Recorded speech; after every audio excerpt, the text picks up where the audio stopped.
चलो अच्छा, हम देख रहे हैं कॉन्ट्रैक्ट एक्ट, और कॉन्ट्रैक्ट के अंदर लास्ट लेक्चर में हमने देखा था कि जो एसेंशियल्स ऑफ कॉन्ट्रैक्ट कौन से हैं। तो एसेंशियल्स के अंदर हमने एक चीज जो एसेंशियल पढ़ा था वो पढ़ा था फ्री कंसेंट। अब फ्री कंसेंट क्या होती है और इससे पहले कंसेंट क्या होती है, ये दो चीजें बहुत इंपॉर्टेंट है।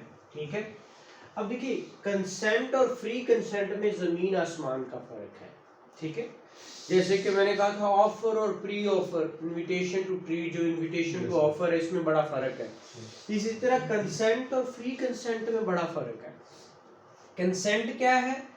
कंसेंट होती है जो दूसरी पार्टी, एक पार्टी दूसरी को अपनी विलिंगनेस शो कर देती है किसी एक सेम थिंग पे, सेम पार्टीज एग्री हो जाती हैं, वो कंसेंट होती है, चाहे वो किसी तरह मर्जी ली गई हो। ठीक है ना, कंसेंट कौन सी होती है? वो जिस चीज पे same parties on same subject matter जब वो एग्री हो जाते हैं तो उसको क्या कहते हैं? कंसेंट। लेकिन फ्री कंसेंट वो नहीं होती। अब ये कंसेंट हो सकता है, मैं अक्सर आपको एग्जांपल देता होता हूँ, किसी ने पिस्टल जेब में रखा हो, चल भी कहते साइन कर, उन्हें साइन कर छड़े। ठीक है, उन्हें कहा फिर ऐसे फलां कर दे, उन्हें कर छड़िया। तो जो सारा कुछ उन्हें कर दिता तो तुसी कहो कि लाइक कॉन्ट्रैक्ट बन गया, पर कॉन्ट्रैक्ट नहीं बनता। वो अग्रीमेंट तो हो जाता है। मैंने अग्रीमेंट रोज बताता हूं कि अग्रीमेंट के लिए आपके पास उसने फ्री कंसेंट नहीं बताई।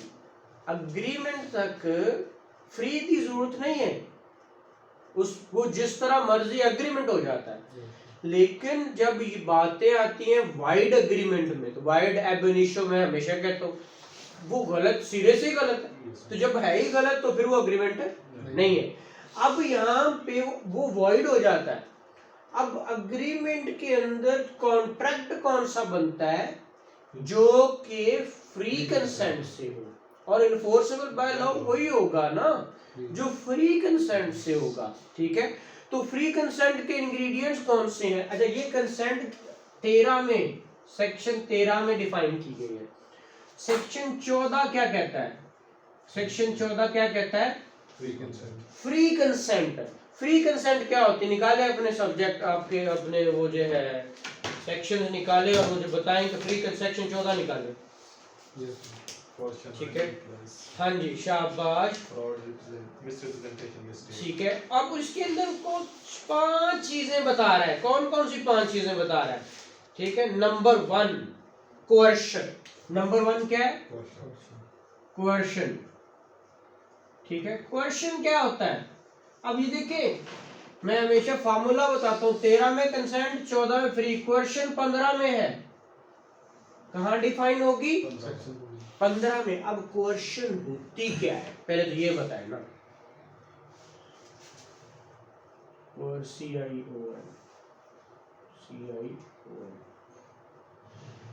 कोर्शन, कोर्शन क्या होती है? सर किसी को थ्रेट में रख के जबरदस्ती। ठीक है, किसी से जबरदस्ती उसको जो भी काम करवा लेना, वो क्या होती है? अभी इसको हम डिटेल में देखते हैं। ठीक है, दूसरी बात अनड्यू इन्फ्लुएंस। अनड्यू इन्फ्लुएंस क्या होता है? बेजा किसी पे आपका क्या है? दबाव, असर, असर रसूख। बाप का, बाप बेटे को कोई कर दे तो वो तो डरते हैं कर ही देगा, लेकिन वो क्या है? Undue influence. ठीक है, कोई बॉस अपने एम्प्लॉय को कहे तो वो नहीं करेगा। वो जो भी शख्स डोमिनेट कैरेक्टर में होता है ना, वो जो करेगा वो क्या होगी? Undue influence. सेक्शन क्या है? 16। ठीक है, ये इस तरह याद रखिए, क्वेश्चन 15, अनड्यू इन्फ्लुएंस 16। ठीक है, अगली बात क्या है? फ्रॉड। अगली क्या बात है? फ्रॉड। अब फ्रॉड क्या होता है? ये आप सारे देखते हो, जैसे पीपीसी का सेक्शन कौन सा फ्रॉड का? 420। ठीक है, 420 पीपीसी फ्रॉड है। यहां का सेक्शन कौन सा? सेक्शन 17 फ्रॉड है। 17। ठीक है, नंबर 4 चीज क्या है फ्रॉड के बाद? Miss representation. क्या है? Miss representation. मिस रिप्रेजेंटेशन क्या होती है? मिस रिप्रेजेंटेशन क्या होती है? उर्दू क्या है मिस रिप्रेजेंटेशन की? दसो ना। सर गलत बयानी। गलत बयानी, शाबाश, गलत बयानी। और ये फ्रॉड, फ्रॉड धोखाधड़ी, ठीक है, धोखाधड़ी। अंडे इन्फ्लुएंस बेजा मदाखलत जो होती है, मदाखलत। क्वेश्चन क्या होती है? जबर, जबरदस्ती, ठीक है। ये कौन सा सेक्शन? 18, ठीक है। और लास्ट वन है मिस्टेक। क्या है? मिस्टेक। मिस्टेक का सेक्शन कौन सा है? 20 से लेकर 21 तक है, 22 तक है लगभग, ठीक है। तो ये क्या हुआ? 20, 21, 22 तीन सेक्शन है मिस्टेक के, ठीक है। पहली बात यहां तक, मिस्टेक क्या होती है? गलती। अब बाज़-औक़ात दोनों से गलती हो जाती है कुछ करने में। मिस रिप्रेजेंटेशन क्या? कुछ ते किता कुछ, वो क्या है? मिस रिप्रेजेंटेशन है। आपका जो एक 12-2 का ग्राउंड भी मिस रिप्रेजेंटेशन है, ठीक है। तो गलत बयानी, फ्रॉड, बेजा मदाखलत और जबर या जबरदस्ती से कुछ भी करवाओगे, वो कंसेंट तो होगी बट वो फ्री नहीं होगी। तो कॉन्ट्रैक्ट वो वाला कॉन्ट्रैक्ट वैलिड कॉन्ट्रैक्ट कराएगा जिसके अंदर फ्री कंसेंट होगी, और वो कॉन्ट्रैक्ट वॉइडेबल कहलाएगा जिसके अंदर ये सारी चीजें होंगी। वो सेक्शन 19 बता रहा है। सेक्शन 19 बताता है कि क्या? वॉइडेबल अग्रीमेंट्स, ठीक है, या कॉन्ट्रैक्ट्स, ठीक है। वो कौन सा सेक्शन बताता है? सेक्शन 19। अब ये बातें आपको कॉन्ट्रैक्ट के अंदर सबसे ज्यादा डेफिनेशन क्लॉज जो है ना, वो यही है, ठीक है। तो आपको बस वो ये चीजें आपको समझ आनी चाहिए कि जिस वक्त भी कंसेंट और फ्री कंसेंट में फर्क पूछे तो आपको पता होना चाहिए कि फ्री कंसेंट वो होगी जिसके अंदर coercion, undo influence, fraud, misrepresentation और मिस्टेक ना हो। वो कंसेंट क्या होगी? फ्री होगी। अगर इनमें से कोई एक चीज भी हुई तो वो कंसेंट फ्री नहीं होगी। ये आपका क्या है आज का ये चीज। अब हम पढ़ते हैं, पहले फ्री कंसेंट की डेफिनेशन पढ़े।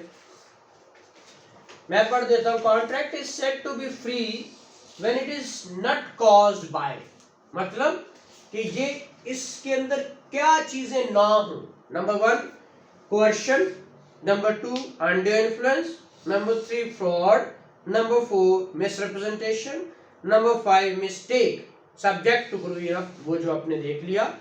Consent is said to be so caused when it would not have been given but for the existence of such coercion, undue influence, fraud, misinterpretation or mistake. तो ये कंसेंट होगी, free consent नहीं होगी, ठीक है। तो ये बातें आपने पढ़ ली। अब अगली बात है कोercion क्या होती है। कोercion किसको कहते हैं?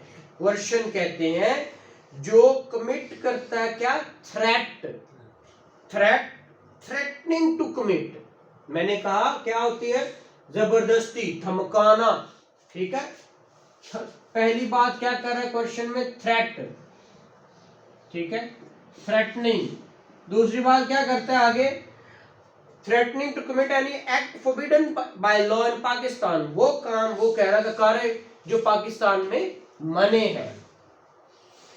Are the unlawful detaining, threatening to detain, unlawful detaining मतलब क्या कि उसको बंद छड़िया, unlawful detaining कि ऐ कर नहीं ते मैं बंद देना, या ते बंद छड़िया या उसको क्या कहता है? threatening to detain any property, कहता है या ते मैं ऐ चीज रोक लांगा, तेरा मोटरसाइकिल, तेरी गड्डी का ट्रक नहीं लंघन देना इथों, या मेरे नाल मुआदा कर, ठीक है।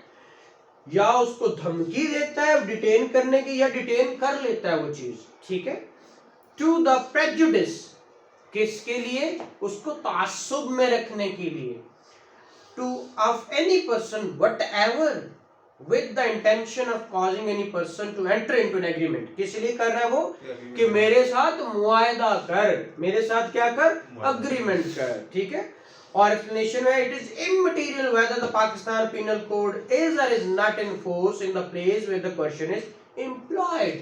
coercion जहां हो रही है ये जरूरी नहीं है कि वहां पाकिस्तानी लॉ इंप्लीमेंट होगा तो coercion होगी, वो कहता नहीं, जहां पे कोई इवन दो कि वो एग्जांपल नीचे दे रहा है कि एक जहाज था हाई सीज, इंग्लिश जहाज, इंग्लिश शिप है, वो हाई सीज के ऊपर तैर रहा है दूसरे मुल्कों के ऊपर, और वहां पे कोई बंदा एग्रीमेंट करता है, और वो क्रिमिनल इंटिमिडेशन अलग है उसके अंदर होती है ना, धमकाना क्या होता है, इंटिमिडेट करना क्या होता है, 506 है ना, 506 पीपीसी, ठीक है, तो वो यही है धमकी देना। ये क्वेश्चन आपका क्या है, 506 पीपीसी है, ठीक है, जैसे फ्रॉड आपका 420 पीपीसी है।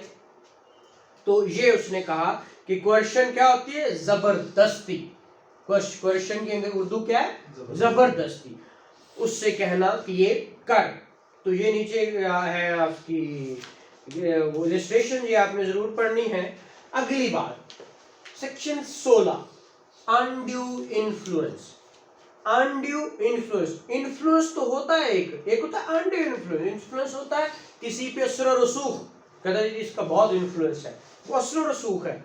अनड्यू होता है बेजा है नहीं, उसको क्या कहते हैं, अनड्यू इन्फ्लुएंस, बेजा मदाखलत, बेजा किसी के ऊपर जब उस पे क्या करना, प्रेशराइज करना, उसको गालिब होना, वो मतलब कुछ ताकत में हो सकता है ना, ताकतवर कार्य, उनको बड़ा बंदा है, बच्चे को कोई करवा ले, या तगड़ा बॉडी बिल्डर हो किसी को करवा ले, तो इस मीन के वो अनड्यू इन्फ्लुएंस में है, वो अपनी किसकी वजह से, अपनी ताकत की वजह से। पढ़ते हैं contract is said to be induced by undue influence where the relations subsisting between the party, उनके दरमियान जो ताल्लुक है, are such that one of the parties is in the possession of dominant to will of the other, दूसरी की मर्जी पे वो गालिब है।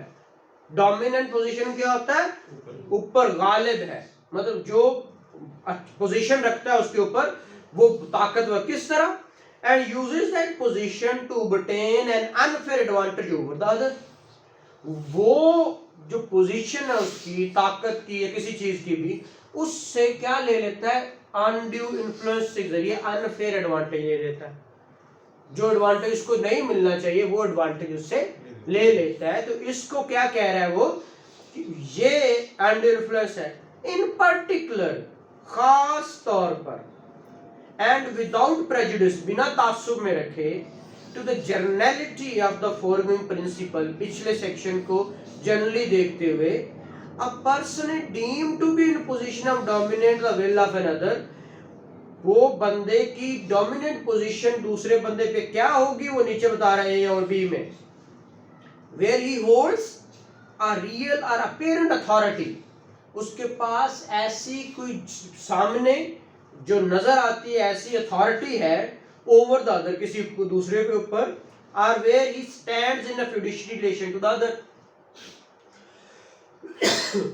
जिसमें क्या है वो फिडुशियरी रिलेशन होता है, एतमाद का रिश्ता। बेटा इसमें पानी डालिए, इसी में ये पढ़ा था।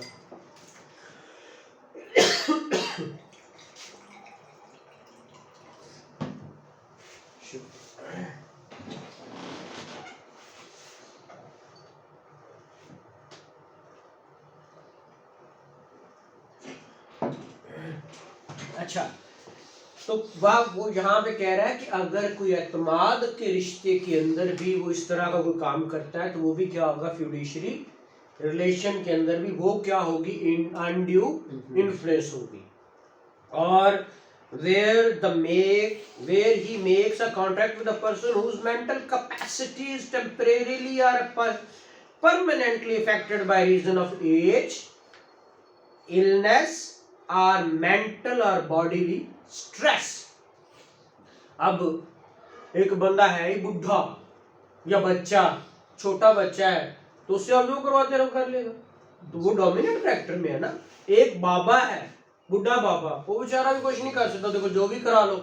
हम ज्यादातर कोई भी कॉन्ट्रैक्ट चैलेंज करते हैं, वो कहते जी इन्हें पुत्र ने ना लवा ली, उन्हें पुत्र दे ना गिफ्ट कर गया, पुत्र की कर देने। ज्यादातर वो क्या करते हैं, एक बनवाते हैं गिफ्ट डीड या सेल डीड, बाबे ने नाल चुका, बाबा ला साइन अंगूठे, वो बेचारे को की वो अब उसकी वेल ही नहीं है, तो इसको डोमिनेट पोजीशन में कहते हैं। और वो डोमिनेट पोजीशन में आ गया तो अनडू इन्फ्लुएंस है, और अगर अनडू इन्फ्लुएंस है तो हम इसीलिए इसको चैलेंज कर देते हैं, ठीक है।